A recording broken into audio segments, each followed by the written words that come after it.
Bestie, selamat pagi. So hari ni kita nak sharing. Today is the day yang kita akan pergi buat minor surgery. So kita akan cut lah kursi ni. So setelah kita tunda-tunda sampai dekat 2 bulan, so hari ni baru ada keberanian untuk pergi dan buat.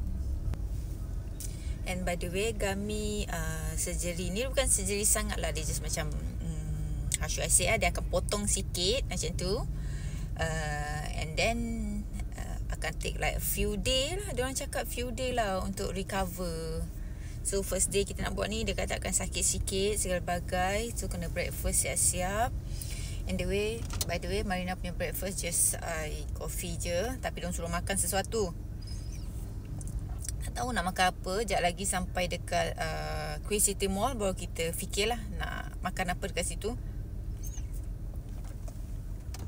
Kita akan carilah kedai apa yang buka. Alamak, tak tahulah nak takut ke, nak excited ke, nak apa. Tapi sekarang ni tengah tak ada perasaan. Macam okey lah, buat je lah kan.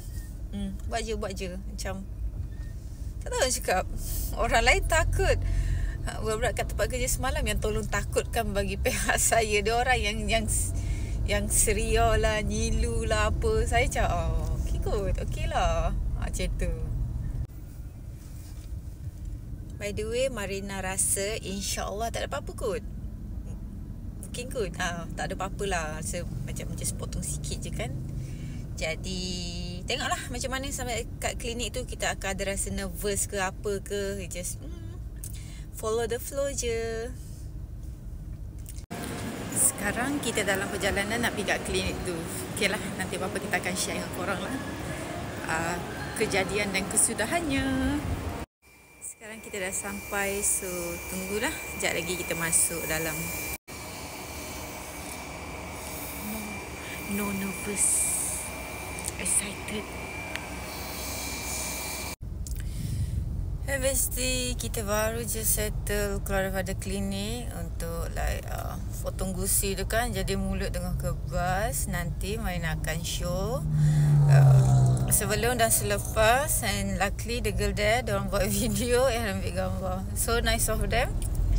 And I show you guys. So ni ubat views macam nak hilang je. So kita tunggu tengok sakit ataupun tak lepas dan juga selepasnya. Okay.